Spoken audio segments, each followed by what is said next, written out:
Dear students, as a continuation of yesterday's class, the previous class, in today's class also we are going to study about Ibn Khaldun, the most important Arab historiographer who lived in 14th century.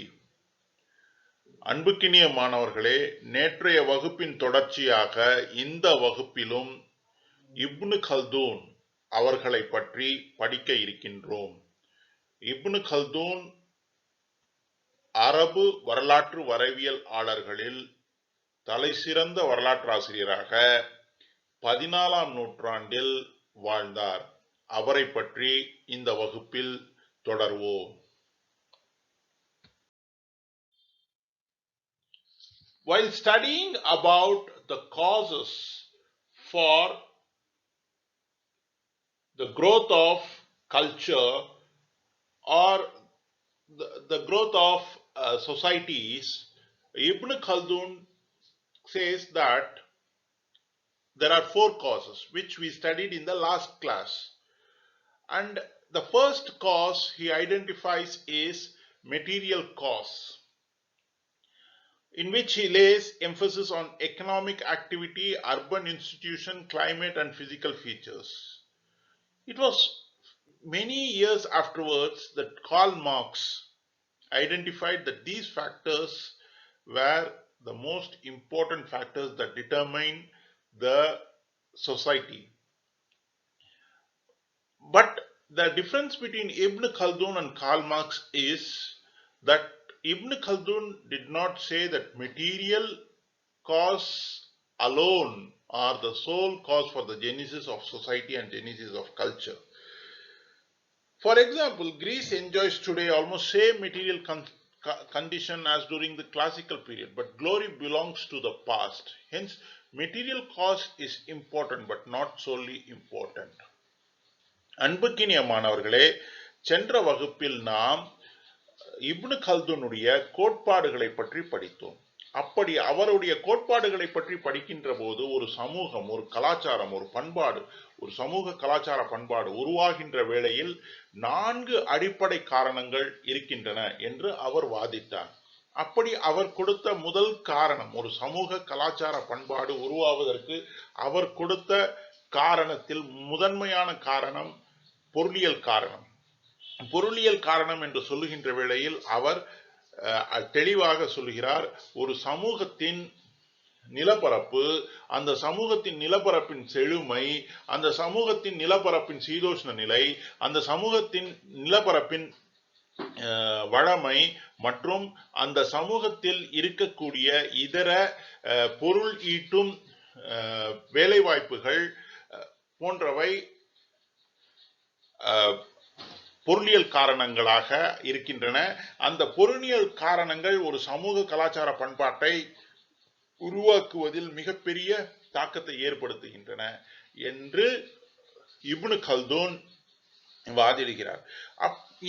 இதே கருத்தை சில நூறாண்டுகளுக்கு பிறகு Karl Marx பேசினார். Curl மார்க்ஸ்க்கும் இப்னு கல்தூனுக்கும் இருக்கக்கூடிய ஒரு வேறுபாடு என்னவென்று சொன்னால், கார்ல் மார்க்ஸ் பொருளியல்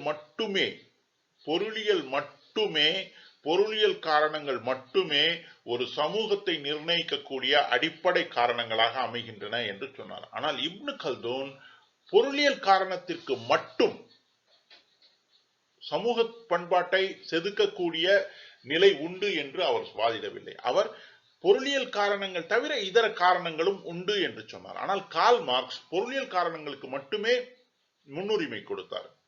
ஆக ஒரு சமூக பண்பாட்டு கலாச்சாரத்தை உருவாக்குகின்ற வேளையில் கண்டிப்பாக பொருளியல் காரணங்களுக்கு ஒரு முக்கிய நிலை உண்டு. ஆனால் இப்னு கல்தூன் அதற்கு மட்டுமே முன்னுரிமை கொடுக்கவில்லை. கார்ல் மார்க்ஸ் அதற்கு மட்டுமே முன்னுரிமை கொடுத்தார்.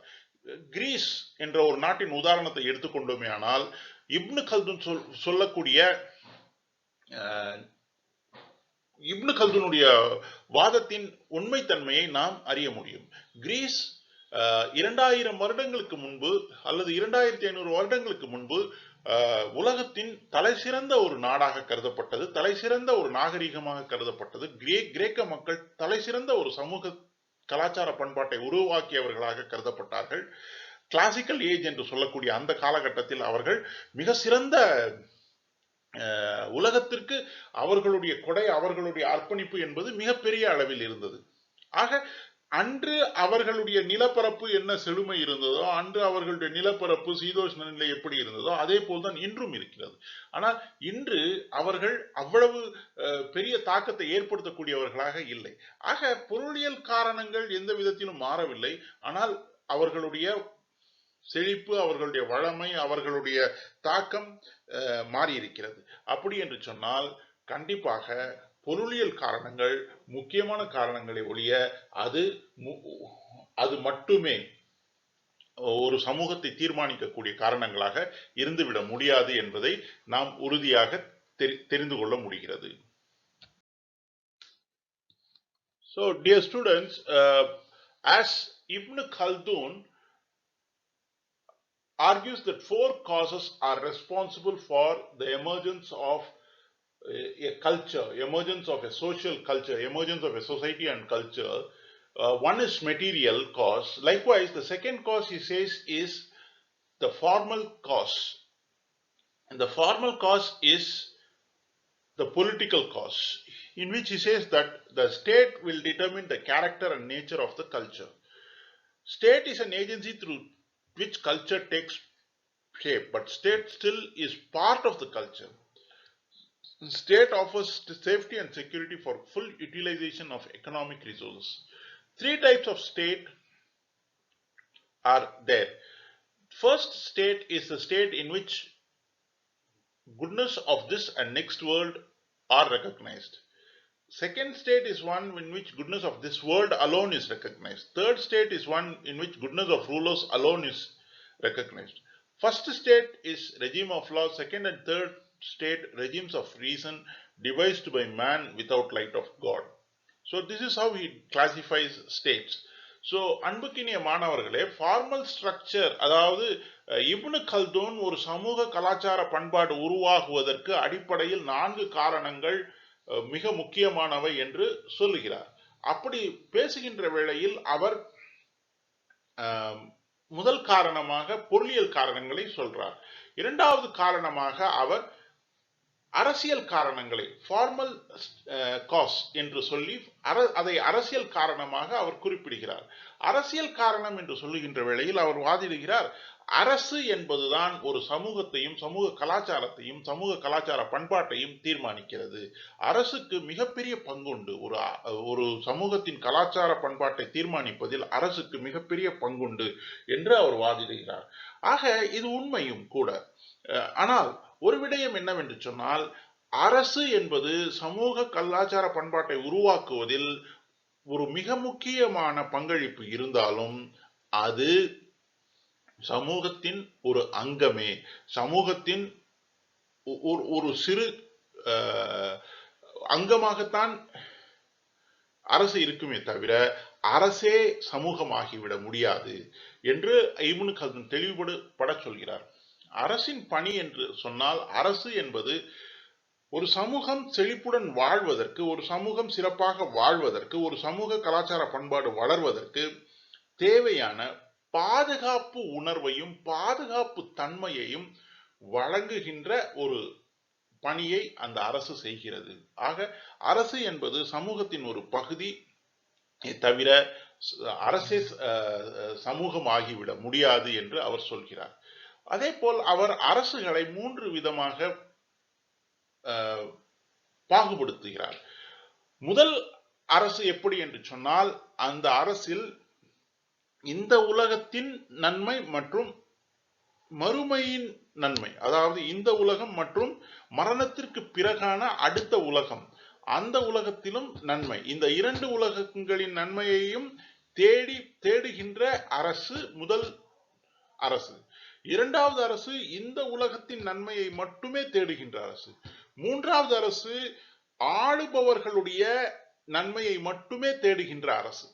ஆக 3 வகையாக அரசுகளை பிரிக்கின்றார் அவர்.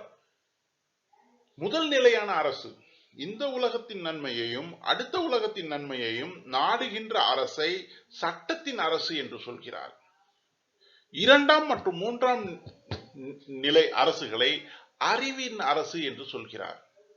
இந்த அறிவின் அரசுகளில் இறைவனின் நாட்டம் பெற்றிருக்காது என்று அவர் வாதிடுகிறார். ஆக இப்னு கல்தூன் இரண்டாவது மிக முக்கியமான காரணம், ஒரு சமூக கலாச்சார பண்பாடு உருவாவதற்கு இரண்டு மிக முக்கியமான காரணத்தை தெளிவாக விளக்குகிறார். அந்த 4 காரணங்களில் 2 காரணங்கள் பொருளியல் மற்றும் அரசியல் காரணங்கள், பொருளியல் மற்றும் அரசியல் காரணங்கள். அதில் அந்த முதல் வகை அரசு, த ரெஜிம் ஆஃப் லா என்ற அரசு 2 அடிப்படை விஷயங்களின் மீது சான்று இருக்கும். 2 அடிப்படை விஷயங்களை சான்று இருக்கும். ஒன்று நீதி, இன்னொன்று மாடரேஷன் அல்லது நடுநிலை. நீதி என்பது சமூகத்தை பாதுகாக்கக்கூடிய ஒரு மிக முக்கியமான காரணியாக இருக்கின்றது. எந்த ஒரு சமூகம் நீதி தவறுகிறதோ அந்த சமூகம் பிளவுக்கு உட்படும் என்று இப்னு கல்தூன் சொல்கிறார்.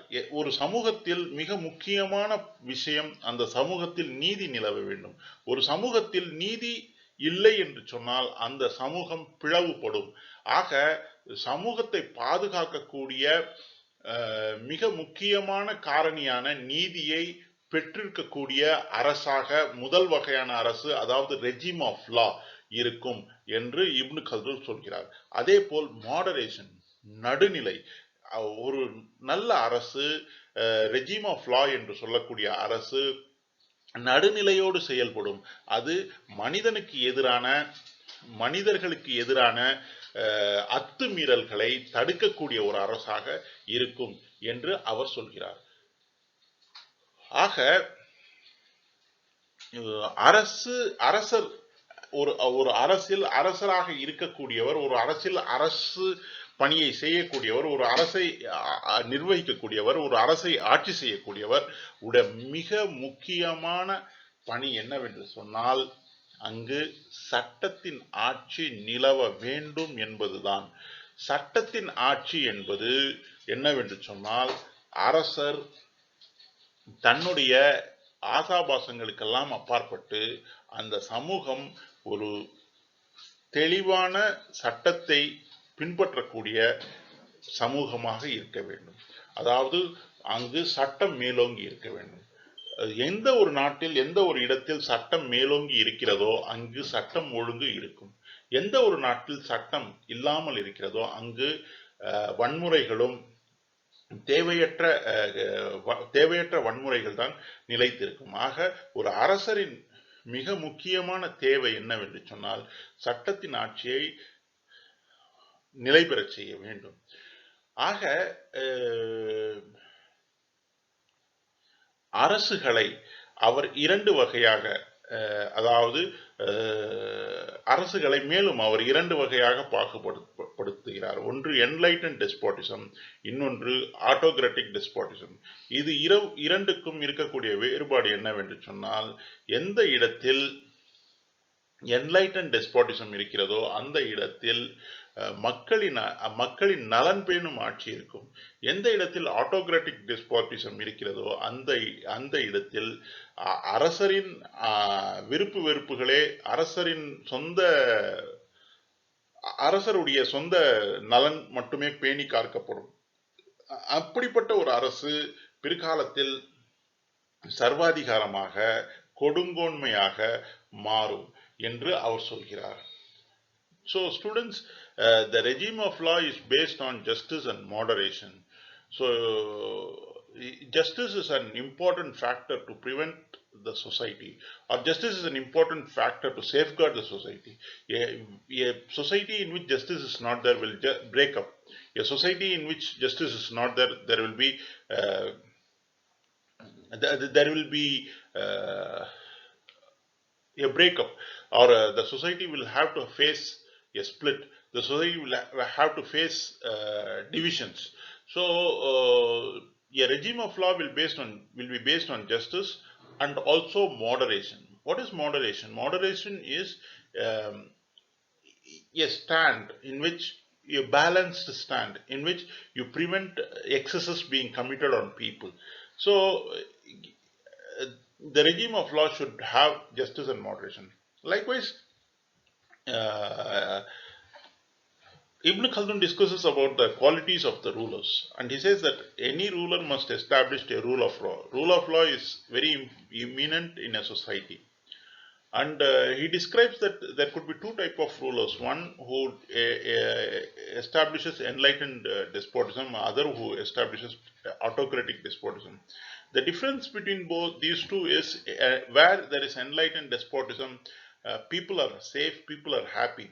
Where there is uh, autocratic despotism, it is a state where the ruler rules according to his wish and for his wish, or to fulfill his uh, basic to fulfill his basic necessities, and it becomes autocratic despotism is a state where the ruler is rules for his selfish means, selfish aims.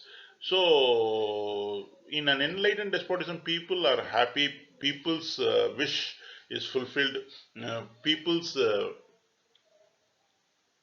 abilities are utilized to the best. People are provided with with an environment to enhance their abilities and skills, and also to make a full possible utility of their skills. But in an autocratic despotism, the ruler rules from his selfish ends, and what happens is the whims and fancies of rulers become important. The tyranny and dictatorship of worst order comes into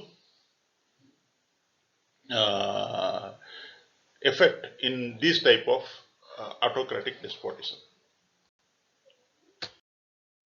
So Ibn Khaldun was while discussing about the factors that was responsible for the emergence and governance of society and culture, attributes four causes. So the first two causes are economic, and second cause is political, which he calls it as um, material cause and formal cause.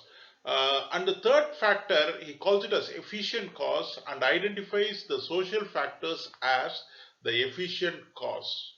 He says that material is important for emergence of a society. The material wealth is important for emergence of a society.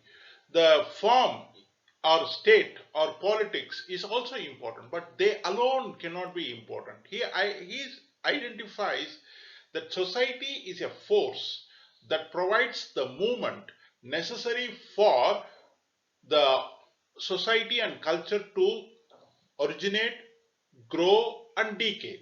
So he says that the social factors will be the efficient factors that lead to emergence, uh, continuation, persistence, and decay of yes, society and culture.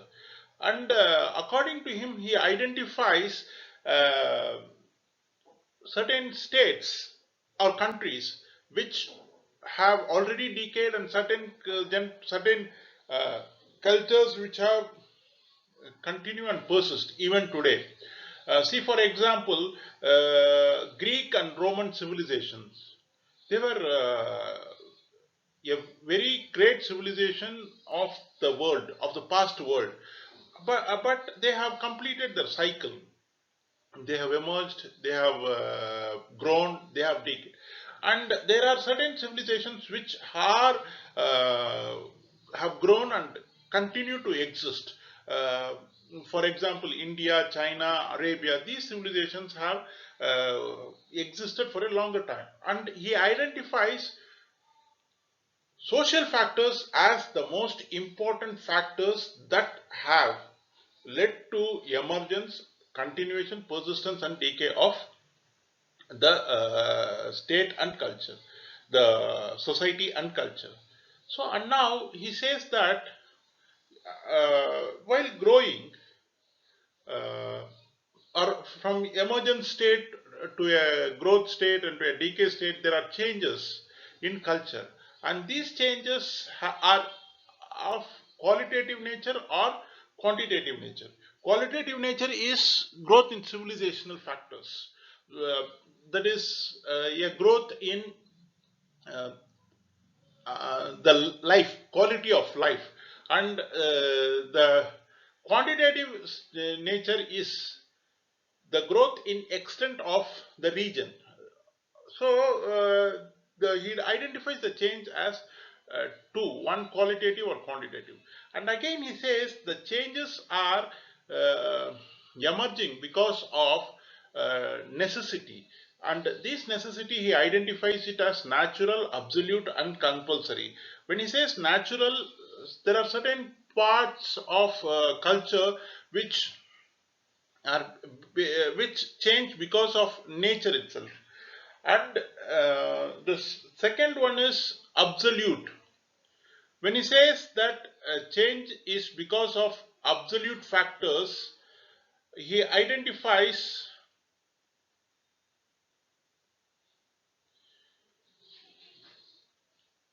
changes like solidarity, harmony, moderation, and justice. So, changes like solidarity, harmony, moderation, and justice are qualitative in nature, and they are absolute necessity. They are absolute necessity.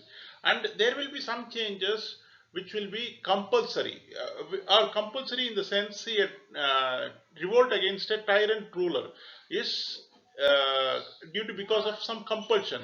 Man's desire for revenge takes him uh, man's desire for revenge makes him act contrary to his reason, and his desire for riches leads him to self-destruction. So sometimes because of compulsion, the change is brought about. So these are three necessities which bring about change. So அன்புக்கினிய மாணவர்களே, Ibn கல்தூன் ஒரு சமூகமும் ஒரு கலாச்சார பண்பாடுகளும் எப்படி உருவாகின்றன, சமூக கலாச்சார பண்பாடுகள் எப்படி நிலைத்து இருக்கின்றன என்பதை பற்றி பேசுகின்ற வேளையில் 4 காரணங்களை அடையாளப்படுத்துகின்றார். ஒரு காரணம் பொருளியல் காரணம், இதை பற்றி ஏற்கனவே நாம் படித்திருக்கின்றோம். இரண்டாவது காரணம் அரசியல் காரணம், அதை பற்றியும் படித்திருக்கின்றோம். ஆனால் இந்த 2 காரணங்களை விட அவர் மிக முக்கியமான காரணமாக அவர் சொல்வது சமூகவியல் காரணங்களை தான். அவர் சொல்கிறார், ஒரு சமூகம் உருவாகி, ஒரு சமூக பண்பாடு உருவாகி, ஒரு சமூக கலாச்சார பண்பாடு உருவாகி அது நிலை பெற்று இருந்து வீழ்வதற்கு அடிப்படையில் சமூகமே மிகப்பெரிய சக்தியாக இருந்து கொண்டிருக்கிறது என்று அவர் சொல்கிறார். அவர் சில நாகரிகங்களையும் அடையாளப்படுத்துகிறார். கிரேக்க ரோமானிய நாகரிகம் உதாரணமாக, இவை வளர்ந்திருக்கின்றன, இவை பெரிய தாக்கத்தை ஏற்படுத்தியிருக்கின்றன, இவை வீழ்ச்சி அடைந்திருக்கின்றன. ஒரு காலகட்டத்தில் உலக வரலாற்றில் கிரேக்க நாகரிகமும் ரோமானிய நாகரிகமும் உலக வரலாற்றில் மிகப்பெரிய தாக்கத்தை ஏற்படுத்திய நாகரிகங்கள். ஆக அந்த நாகரிகங்கள் நகர்ந்து கொண்டே இருந்தன. அந்த கலாச்சார பண்பாடு, சமூக கலாச்சார பண்பாடு நகர்ந்து கொண்டே இருந்தது. அது உருவானது, வளர்ந்தது, வீழ்ந்து போனது. அதே போல் சில நாகரிகங்கள் இருக்கின்றன, அவை காலம் காலமாக உருவாகி வளர்ந்து கொண்டே இருக்கின்றது, நிலை பெற்று இருக்கிறது. உதாரணமாக இந்தியா, சீனா, அரேபியா போன்ற நாகரிகங்கள். இந்தியா 5000 ஆண்டுகளுக்கு முன்பு இந்த இந்திய சமூக கலாச்சார பண்பாடு உருவாகி இன்று வரை அதை நிலை பெற்று இருக்கின்றது. ஆக எப்படி இருப்பினும் இந்த சமூக கலாச்சார பண்பாடு உருவாகி நிலை பெற்று இருப்பதற்கும் சரி, உருவாகி நிலை பெற்று வீழ்ச்சி அடைவதற்கும் சரி, சமூக காரணங்கள் ஒரு மிகப்பெரிய சக்தியாக அமைந்திருக்கின்றன என்பதை இப்னு கல்தூன் நமக்கு உணர்த்துகிறார். அதே போல் இப்படி மாற்றங்கள் வருவதற்கு, ஒரு சமூக கலாச்சார பண்பாடு உருவாகி அது நிலை பெறுவதற்கு, அது வளர்வதற்கு, அது வீழ்வதற்கு அடிப்படையில் மாற்றம், சமூக காரணங்களினால் ஏற்படக்கூடிய மாற்றங்களே காரணமாக இருக்கின்றது. அப்படி ஏற்படக்கூடிய மாற்றங்கள் இரண்டு வகையாக இருக்கின்றது. ஒன்று குவாலிட்டி, தர அடிப்படையிலான மாற்றம், இன்னொன்று பரப்பளவில் அடிப்படையான மாற்றம். குவாலிட்டி அல்லது தர அடிப்படையிலான மாற்றம் என்பது மனிதர்களின் வாழ்க்கை முறையில் ஏற்படக்கூடிய, சமூகத்தின் வாழ்க்கை முறையில் ஏற்படக்கூடிய மாற்றம் அல்லது சிவிலைசேஷனல் சேஞ்சஸ் என்று சொல்லக்கூடும். குவான்டிடேட்டிவ் என்று சொல்லக்கூடியது, குவான்டிடேட்டிவ் சேஞ்ச் என்று சொல்லக்கூடியது ஒரு சமூகத்தின் பரப்பளவு, ஒரு சமூக கலாச்சார பண்பாட்டின் பரப்பளவில் ஏற்படக்கூடிய மாற்றம் குவான்டிடேட்டிவ் சேஞ்ச் என்று சொல்கிறார். இந்த மாற்றமானது 3 அடிப்படை காரணங்களால் நிகழக்கூடியது என்று இப்னு கல்துன் அடையாளப்படுத்துகிறார். அந்த 3 காரணங்களை அவர் இயற்கையான காரணங்கள், நேச்சுரல் ரீசன்ஸ், அப்சல்யூட் காரணங்கள், அப்சல்யூட் காரணங்கள் என்று தேவையான காரணங்கள், 3 கம்பல்சரி காரணங்கள் என்று பட்டியலிடுகிறார். இதில் என்ன வேறுபாடு என்று சொன்னால், இயற்கை நேச்சுரல் என்று சொல்லும் போது சமூக கலாச்சார பண்பாட்டு விஷயங்கள், சில விஷயங்கள் இயற்கையாகவே மாறக்கூடும். சில விஷயங்கள் தேவையின் அடிப்படையில், கண்டிப்பான உறுதியான தேவையின் அடிப்படையில் மாறக்கூடும். உதாரணமாக, ஒரு சமூகத்தில் நிலவக்கூடிய சமூக ஒற்றுமை என்பது தேவையின் அடிப்படையில் வருகின்றது. ஆக அந்த காரணங்களை அப்சல்யூட் காரணங்கள் என்று சொல்கிறார். சில நேரங்களில் கம்பல்சரி காரணங்கள். உதாரணமாக நாம் பார்த்தோமே ஆனால், சில இடங்களில், சில நேரங்களில் மக்கள் ஒரு கொடுங்கோன்மையான அரசனுக்கு எதிராக புரட்சி செய்கின்றனர். அப்படி புரட்சி செய்கின்ற தேவை, அந்த மாற்றம் என்பது கட்டாயத்தின் அடிப்படையில் வருகிறது. ஆக சில காரணங்கள் கட்டாயத்தின் அடிப்படையில் வருகின்றது. ஆக மாற்றம் என்பது நிகழ்ந்து கொண்டே இருக்கிறது. அந்த மாற்றத்திற்கு அடிப்படையான காரணங்கள் 3 வகையாக இப்னு கல்துன் பிரிக்கின்றார். 1 இயற்கையான காரணம், 2 அப்சல்யூட் அல்லது தேவையான, மிகவும் முக்கியமான தேவையான காரணம், 3 கட்டாயத்தின் அடிப்படையிலான காரணம் என்று இப்னு Khaldun பட்டியலிடுகிறார். Ibn Khaldun, while discussing about the factors responsible for change, as already pointed out, he considers change possible because of 3 necessities. One is natural, absolute, or compelling necessity. And it does not give a place for chance. He says that in an event, there would be some factor that would have decided the factor.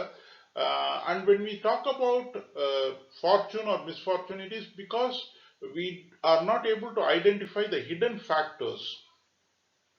And that is what his opinion was regarding the change. So he says that there should be some natural, absolute, or compelling necessity for change. But he did not give only importance to necessity alone. He said that necessity is a factor that promotes change, that brings about change. But there are other factors also. He said he identifies solidarity. Solidarity as a very important factor in bringing about change in society and culture. So solidarity is the most important, he says.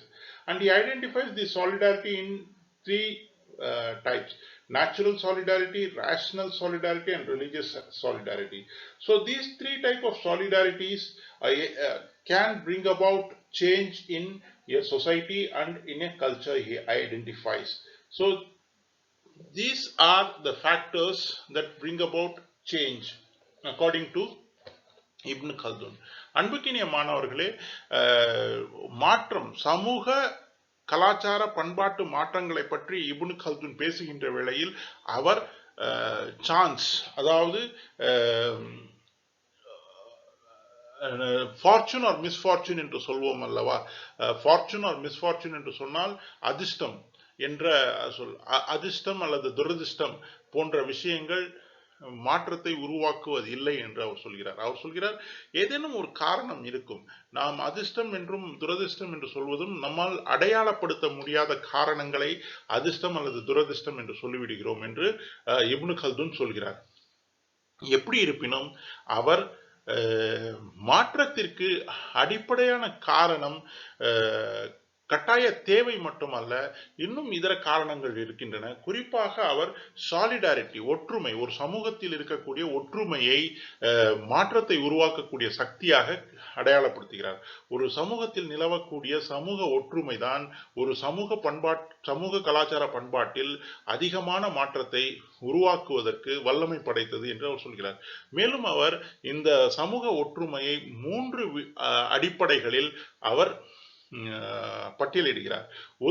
ஒரு வகையான ஒற்றுமை இயற்கையான ஒற்றுமை, இரண்டாவது வகையான ஒற்றுமை முற்போக்குத்தனமான ஒற்றுமை, மூன்றாவது வகையான ஒற்றுமை சமய அடிப்படையிலான ஒற்றுமை என்று 3 வகையான ஒற்றுமைகளை அவர் அடையாளப்படுத்துகிறார்.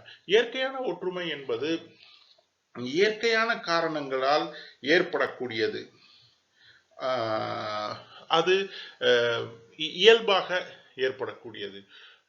உதாரணத்திற்கு நாம் ஒரு நிலப்பரப்பில் வசிக்கின்றோம். அந்த நிலப்பரப்பில் நாம் வசிக்கக்கூடிய காரணத்தினால் நாம் அந்த நிலப்பரப்பில் வாழக்கூடியவராக, மற்றவர்களோடு ஒன்றி வாழ வேண்டியவர்களாக ஆகிவிடுகின்றோம். ஒரு அரசு இந்த நிலப்பரப்பின் பகுதியில் இருக்கக்கூடிய மக்களை ஒருங்கிணைப்பது இயற்கையான ஒற்றுமை. முற்போக்குத்தனமான ஒற்றுமை என்பது அவர் சொல்கிறார் ஒரு புரிதலின் அடிப்படையில், ஒரு தேவையின் அடிப்படையில், ஒரு தேவையின் அடிப்படையில், உணர்வுகளின் அடிப்படையில் மக்களிடையே ஒரு ஒற்றுமை ஏற்படுமையானால் அது ரேஷனல் ஒற்றுமை என்று, முற்போக்குத்தனமான ஒற்றுமை என்று அவர் சொல்கிறார். அதே போல் ரிலிஜியஸ், சமய அடிப்படையிலான ஒற்றுமை என்பதையும் அவர் அடையாளப்படுத்துகிறார். ஆக இந்த 3 அடிப்படைகளில் ஏதேனும் ஒரு அடிப்படையில் ஒற்றுமை வரும். அந்த ஒற்றுமை தான் மாற்றத்திற்கு மிக முக்கியமான ஒரு காரணமாக இருக்கும் என்று அவர் வாதிடுகிறார். ஆக இப்னு கல்துனுடைய கோட்பாடுகளை, வரலாற்று வரைவியலில் இப்னு கல்துனுடைய கோட்பாடுகளை நாம் படித்துக் கொண்டிருக்கிறோம். அவர் வரலாறை சம்பவங்களாக மட்டும் எழுதவில்லை, வரலாற்றின் தத்துவங்களையும் எழுதுகிறார். அப்படி வரலாற்றின் தத்துவங்களை எழுதுகின்ற போது அவர் எப்படி சமூகங்கள் உருவாகின்றன, சமூக கலாச்சார பண்பாடுகள் எப்படி உருவாகின்றன என்பதை பற்றியெல்லாம் அவர் எழுதியிருக்கிறார். அதை பற்றி தான் படித்துக் கொண்டிருக்கிறோம். அதில் 4 அடிப்படை காரணங்கள், சமூக கலாச்சார பண்பாட்டு உருவாகுவதற்கு 4 அடிப்படை காரணங்களை அவர் அடையாளப்படுத்தியிருக்கிறார். அதில் 3 காரணங்களை நாம் படித்திருக்கின்றோம். 4வது காரணத்தை அடுத்த வகுப்பில் தொடர்வோம்.